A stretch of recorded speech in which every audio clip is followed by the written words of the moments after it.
Hello viewers, Flash Motorsport here and welcome to Kialami. Now this evening my racing has been a little bit off. I've been struggling to find my pace back again. It's been a bit of a rough week, I'm going to be totally honest and transparent with you guys.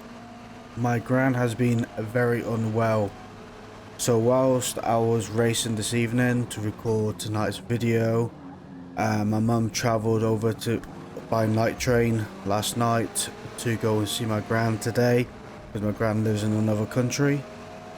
And I had a phone call about 10 o'clock this evening whilst in the middle of a race to say that after that she passed away. But we knew it was coming, and she's been ill for a couple of months now. So we was fortunate to understand and come to terms with what was happening. Not everybody's that kind of fortunate, so if you still do have your grandparents around or have your parents around, give them a ring, talk to them, listen to them, and enjoy the moment you have with them. If not, put it down in the comments below, put your grandparents' name or your parents' name, just put love and to the person. And if you want to as well, put love Mary, which is my gran, down in the comments below. Be much appreciated. And moving on with the race, let's get on with the race. So I did qualify, I got P3 position, and we are coming down for the last few corners of Kialami. As you can see, I'm behind a KO PB and the MG, which is run by G920. We're coming over to the last corner, cut the curb, down onto your right hand side, 50 board, braking down to second gear, and rub this curb on your left hand side to get better rotation and start accelerating on the way out. Coming over the start and finish line, we are on longer races, well, medium races. Now the rotations happen, so I'm on a medium set of tyres to go along with it. The great thing about Kialami, medium tyres last half the race, so you can go through two sets of mediums and just about make it on the last lap without going on to minor wear. As you come around the first corner, rub this curb on your right hand side, up the hill we go, getting better rotation. Come back over to your right, braking down to second gear and rub the curb on your left to help the car rotate round. Watch out for the outer part of the curb, it is a bit sandy and does unstable the car. Come back to your left hand side, as soon as the curb starts after the 50 board, just a dab of the brakes, get it down to about 95 miles per hour, coasting it round through here and out the other side. Again, watch out for the sand because it doesn't steady the car. As soon as you pass the 50 board on your right hand side, braking down to second gear and again rub that curb on your left hand side and watch out for the sand on your right hand side. Coming down here, back down to third gear, rub this curb on your left and then go over this curb on your right to help you rotate the car and coming out the other side. As soon as you're on that curb on your right hand side, just have your throttle pretty much full and you'll come up this hill at the other side. Curb starts on the left hand side here, braking down to second gear, again using the curb to help the car rotate. Halfway around the curb, start accelerating and down the hill we go. Come over to your right hand side, you can come down this bit flat out and just brush that curb on your left hand side. Keep in left, you'll see a 100-meter board just now, that's your braking point down to second gear. Come to your right hand side, you can go over the curb and use that as better rotation. As soon as you're halfway around, start accelerating. Coming over here, just a dab of the brakes, rub this curb on your right side. You can really abuse that curb and make a lot of time up. And down to 50 marker, braking down to second gear. And again, rubbing the curb on your left hand side and coming out the other side. I'm hoping that these two in front of me will keep battling the way they are and someone is going to mess up, which make me capitalize on that situation. G920 does have a 0.7 second penalty. And the nearest car behind me is 6.2 seconds away, so we are in our own little trio of battling.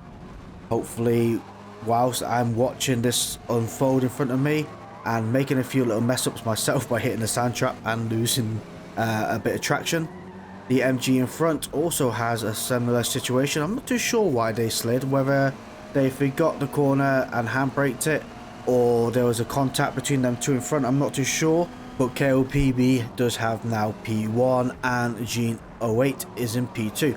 Luckily enough, with G920 having a 0.7 second penalty, as long as I can keep up with the car in front, I'll be able to hold that P2 position. Evo 9 GT is 5.9 seconds away behind me and catching up slowly, which is a bit worrying. As you can see, it's still 6 seconds away, which is quite a substantial amount, but 6 seconds over the next 5 laps really does close in quite quickly, because you think about it, if they're just 1 second a lap quicker than us, they're going to be right on our tail on the last lap. So I've got to be mindful of that going on in front. The problem is with the 2 cars battling in front, that does slow us down towards the rest of the race. You can see now Evo 9 is 5.4 seconds away, so they are making massive ground on us due to the bit of battling that's going on ahead of us. Coming over to your left hand side here, bring it back over to the right, over that curb.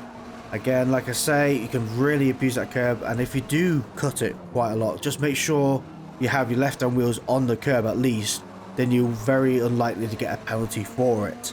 As you come over the start and finish line, if you're enjoying what you see here, don't forget to hit that like button and subscribe to the channel.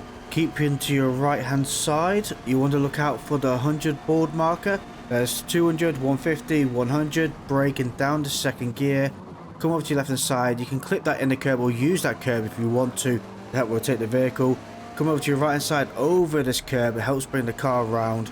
Keeping to your right hand side, braking down to second gear, and again the MG in front there's a bit of a tail slide which slows them down. So I'm trying to make a position here, but because the 2 MGs pushing out the same power, it's not as easy. So I back out, give them a bit of room. I don't want to be pushed off the track or me and them battling and P1 getting away. What I want more is us to sort of work together, try and catch up to P1, and then maybe make a move on P1. Or even better, they do another handbrake turn and I can just swoop up the inside and claim that P2 position. But we shall see what happens and their decision making. Coming through here again, abusing the curbs. Up the hill we go as fast as we can. At the brow of the hill, if you're looking left hand side, the curb is empty, then it will start, and that's your braking point when the curb starts again. Down to second gear, rubbing this curb on your left hand side, halfway around that curb, power on, and come over to your right hand side. You see now my tyres are on moderate wear, minor wear, sorry, so we're going to go into the pits on this lap. Coming over to your left hand side, I'm brushing that curb a little bit too much, looking out for the 100 marker, braking down to second gear. Rubbing that curb on your right hand side, trying to get a bit more rotation of the car. As soon as you go through that curb, start accelerating out the other side. Keep to your left hand side as much as you can, dab with the brakes over the curb, and then diving in for the pits. We are going to go for another set of medium tyres and no fuel, because we don't need fuel. What really makes me laugh about all of us pitting is if you watch now, there's all these pits shops on the left hand side, yet we all go and use the same person. That person must be working really hard to serve all of us at the same time, because look, we're inside the other car, there's cars all around us, yet we're all coming out the same pit, the pit bay itself. So that person, kudos to you, you'll get the pay rise because you're working your backside off, because we don't like to see anybody else. You're the person we want to see. I don't know. A few people, as you see, have just gone past. I presume either they're going to go for one more lap on mediums or they are on hard tyres. Either way, it comes to a disadvantage to us. As you can see now, there's a bit of carnage going on ahead, and we are now going to have to battle our way past these cars in front to try and keep our pace up, and thus nobody else catching up behind. Evo 9 GT is 2.3 seconds behind us, which is a massive disadvantage because I can't get myself past Skinny Steve 83. Looking left and side of the curb, starts down with the brakes, bringing it in nice and tight. I'm going a bit too deep, and then I start accelerating and trying to make my move there. Luckily enough, no contact was made, and I think that was a saving grace of Skinny Steve moving over to the left a little bit as well, because I did have a bit of understeer from rubbing the dirt on the right hand side. This has massively affected my time. As you can see, the cars in front are now 1.6 seconds away, which is quite painful, and I've got to try and find that time back. Coming up the hill, again, you want to look on your left hand side for where the curb starts. Just now, braking down to second gear, clipping the curb on your left hand side and start accelerating out the other side. Luckily enough, we have a fresh set of medium tyres on, so I can push the car a little bit harder and try and catch up to the cars in front. They are now 1.9 seconds away, so obviously I was a bit slow coming out of that corner, but hopefully I can make it back. Braking at the 100-meter board, down to second gear, rubbing that curb on your left hand side, try and maximise the usage of it. and powering on the other side. Evo GT is now 1.3 seconds away, so they're catching up to me quite rapidly. Rubbing that curb not the way I wanted to. Braking at the 50-meter board, down the second gear, and rubbing the curb on the left hand side and start accelerating out the corner. Luckily enough, there is a car in P1 position that's hopefully going to hold the two cars in front, thus helping me catch up. As you can see now, they are 1.8 seconds away in front of me and 2.4 seconds respectively. Looking out for the 100-meter board, braking down the second gear and rubbing that curb in left hand side. Evo 9 GT is right up my tail, which is quite worrying. I don't want them to overtake and have that position off me. I would like to stay on podium, to be fair. The two cars have now gone off track, so I presume they were on hard tyres. Skipping ahead to the start of a lap 8. We're going to come down to the last corner here, and Evo 9 GT takes a position. In all fairness, I've been holding Evo 9 GT up a little bit. They have been very patient whilst waiting behind me to make their move, so thank you for being courteous as a driver. Looking out for the 100-meter board, braking down to second gear. I'm looking for if Evo 9 GT will make a move on G920, and then if they have that move, I can really keep up behind G920 and still be on podium due to the penalty they have. So that'd be my little sneaky little tactic here. That's fingers crossed, of course, or they can go off track and I have a podium position that way as well. But I do want to make sure I stay on podium. Coming around here, down with the brakes, rubbing that curb on your right hand side and start bringing on the power gently. As you can see, they are getting away from me a little bit. They are a little bit quicker than me. So there is time to be made and I need to push myself a little bit harder to try and keep up the cars in front.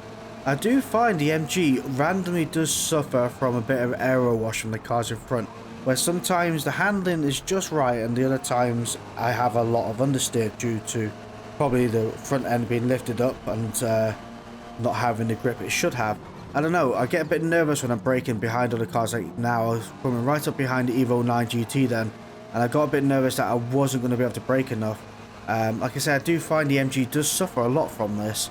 The problem I have now is Evo 9 GT is giving a bit of slipstream to the car on my right hand side, thus I'm going to be a bit slower through there.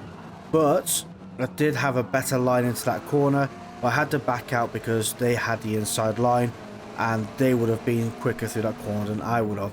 Abusing the curb on your right hand side, coming back over to the right, looking out for the 50 marker, braking down to second gear. I'm going to try and maximise this corner as much as I can and keep up with G920 and keep that position.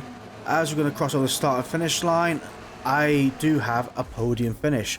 Go me, P3. Next race, Spa. I qualify again. I don't do so well in the qualifying this one. Spa, I'm usually pretty good at, I must say. So tonight, like I say, it's been a bit off and I just couldn't find my pace. But I do start in P5 and quickly make a few gains on this corner now. Brake a little bit late, so I'll dab it into first gear to try to slow that car down. Rub that curb on the right hand side, close to the wall as you can. I come out to the side, I'm in P3. Looking around to make sure where everybody is. I'm thinking, oh, there's not a car to my left hand side, because the last thing you want to do is go through this in front of us now two abreast, because this is what happens. Yeah, I've got to say, I get a bit nervous also being behind someone in the slipstream whilst going through there because of the aero wash you get. So I let off, and the person to my right, which is Bren Nork J, that person in the Astra, whatever, managed to capitalise on that situation. Looking out for the 100 board in left hand side, braking down to third gear. Person in the Astra managed to get P1 position, and the MG in front of me, the black MG, we have a little bit of bumping. That was my fault. They braked and I didn't, so that was my fault. I went to the back of me, so I back off. As long as they've got that position, I'm happy. Nobody's put out of place for it. Coming around in second gear, as soon as you see that second blue pad on your right side, start accelerating out the other side. Coming back over to the right, dab of the brakes and diving in. Now this is where things got a bit funny, and the penalty system is absolutely terrible in this game. As we come down to the next corner, the MG in front of me goes a little bit wide. So I dive in on the inside as you would. Coming through here, you're flat out. The MG does come into me and I push them along. I do manage to straighten them back out, lucky enough, but something happened and they span out and a bit of that. I got a 1 second penalty for that for avoidable contact. How can I avoid that contact? That person went just about off track. Maybe in the track limits they were just a pixel in, but they came back over into me. Now, they may have not known my position on the inside at that time, so I can't fully blame them for going into the side of me. But the penalty system can't blame me also for having the inside line cleanly and having full throttle on, going through the corner as you would. I just think it's an absolute joke. So that annoyed me, getting that 1 second penalty. Come over to your right hand side, letting off through this little bit here, and I go a little bit wide. I'm still a bit annoyed about the penalty. Guess what? I get another one. Another 0.1 second penalty. Oh dear. It just wasn't going there for me today. But yeah, like I say, going back to that MG going off track and coming back on, like I say, you know, easy in my world to say that person should have clearly seen me. I've made that mistake and come back on the clout of the car on the inside. Sometimes you just don't realise where another car's position is. So I'm not blaming that car for the action committed. I'm blaming the penalty system for having the incorrect actions. Just like the GTR in front of me now, the Astra in front of me has a 5.15 second penalty. Now, you got to ask yourself, how did they get 5.15? What was the reasons behind it? Was it track cutting? Was it a bit of door banging? You don't know. And this is where the system now is a bit confusing, because sometimes you look at that and think they're a dirty driver, and it might just not be. And it might be in the same situation I've just had, and people's come together and it's gave that person a penalty, or it could be that the person's got rammed and also got a penalty for it. There are other races I have clips of that I've been pushed off the track, being clouted off the track, and I got a penalty for off-track violations. Like, I had no control of the vehicle, I got punted off the track, but the system says you're at fault for going off track, and I managed to apparently gain time. When I clearly didn't. I lost the position, so I didn't gain time, but, you know. Yeah, just having a little rant about the penalty system. Sorry. Yeah. Anyway, as we're coming down here, you want to look on your left-hand side where the curb, just before the curb starts again, dab with the brakes, rubber in the curb on the left-hand side, and as soon as you come back over to the right, full throttle through this next half of the corner. You go through here flat out. Under the bridge on the left hand side, there's a curb starting again. That's your next braking point down to third gear. Rubbing this curb on your inside here. You can go onto the blue pad. It's all right. Coming back over, you're still in third gear, coasting through about 80 miles per hour. Went a little bit wide there. Lucky enough, I don't get a penalty for it. Bringing it in here. I'm a bit clumsy because I've got the cars behind me and a bit under pressure. Keep it as wide as you can and then bring it in as tight as you can through here. You want to go as wide as you could out there because you can get such a good run up out of here now. Coming through here, this is where I like racing at night. I think it's brilliant, but the headlights are terrible. You keep it to your right side as much as you can and then bring it back in. And sometimes it's hard to see this bringing back in part. Well, I thought it was anyway. I must be getting blind in my old age. But as you look on your left hand side, braking down the second gear and diving it in. You see a car to my right hand side also made that position work for them. Peppa Pig. Yep. Yeah, I got overtaken by Peppa Pig. What do I say to that? Oh dear.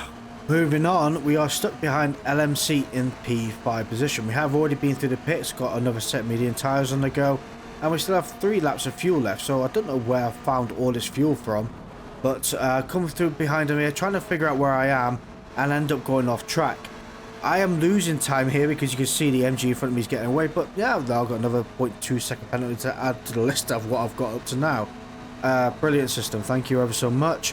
GTR managed to absolutely capitalise on that and left me standing. I end up rear-ending Quick Fit by accident, but I stayed behind them because, like I say, it wasn't an accident, it wasn't intentional, and I'm not going to capitalise on a situation where I put someone else at a disadvantage. It's just not fair. Looking left hand side for the curb to start, braking down to second gear. As we're coming on the right hand side, this second blue pad here, there we go, start accelerating out of there. You can see I am being held up by LMC a little bit, so I'm trying to figure out a way that I can overtake this car in front. Hopefully if I can keep the pressure on, they'll make a mistake and I can capitalise on that. But as we're coming down here, looking for the curb to start left hand side, braking, hold it in fourth gear, start accelerating out the other side. I'm going to go up the inside here, see if I can make this move work and come out the corner quicker. As we go under the bridge on your left hand side, looking for the curb to start again, braking down to third gear, rub this curb on your right hand side. As you can see, I made that move work, brilliant, and I'm now getting away from LMC in P7 position. We are now in P6, only one lap to go after this. I go a little bit wide, got a bit nervous there, and come back over to your right hand side, accelerating flat out through here. Again, this track is very dark at night, so it's very hard to see roughly quite far ahead. So I'll keep it to the right hand side. You want to cut this first part of the corner here and come back over to your right hand side, go onto the green as much as you can, let off and bring it back in. Now again, I go very wide this time, and I just think stuff it, I'm going to keep the throttle on and no penalty for it. Yeah, you know, I don't, is it starting to like me again? I don't know. I do find it hard, this race. I don't know why. I don't know if they've changed the night or something, but usually I can race this track very well at night. But I just couldn't figure out where I should turn in, and I just couldn't see far enough ahead to be able to plan it accordingly. Same again here. I would go past my braking point out of a bit more frustration trying to catch up to the cars in front due to my silly little mistakes, and I butchered that corner as well. Coming down through here, I get a bit nervous because the MG is right up my trumpet. Coming down, letting off, and then powering back on up the hill we go. As you can see, I massively gained on the MG behind me. I think they must have let off more than I did. Either that, I had a dab of the brakes just due to the aero wash that you get from the MG. Looking your left hand side for the 100-meter board. Then you're going to be braking down to third gear, bringing it onto your right hand side. You can clip that blue bit on the inside, it's perfectly fine. I come over here on your left hand side, you can abuse that left curb as much as you can and come back over to the right. You see the left right does unbalance the car quite somewhat, but you do have quite a lot of curb runoff to try and bring the car and make it a bit more settled. The Ford Focus in front of me goes very wide for some reason, so our understanding of their tyres are dead, and they're probably running the whole race on one set of hard tyres, which is a very brave move to make. Thinking about it though, what's been griping me for the last few days, I've been thinking a lot about it, and let me know what you think down in the comments below, is the qualifying sessions. Now, where you got 3 laps to qualify, and there are some tracks, and I mean, this is a perfect example, one set of soft tyres would do 1 lap on here. Like, if you're qualifying, why have the same amount of tyre wear? Either remove the tyre wear and make you run softs, and you can have the full 3 laps on perfect soft tyres, or make everybody on medium tyres. Just take away the wear, because it can't run, and this is why you're such a disadvantage at qualifying sometimes, is because you can't run soft tyres on this track, really, if you want to qualify more than 1 lap. Either that, or you sacrifice your second lap to get another set of soft tyres put on, and then you can make the 3rd lap work. Like I say, it's just that coming to my head thinking about it whilst I was doing some qualifying, going, I can't actually make 3 laps on these soft tyres, so what's the point of qualifying? And I think for the qualifying sessions, the tyre wear should be removed. Let me know what you think of that down in the comments below. As we bring this race into a close, I've got P5 position. I started in P5, finished in P5, so no gain, no loss. Thank you all for watching, and I shall see you all next time. Good night.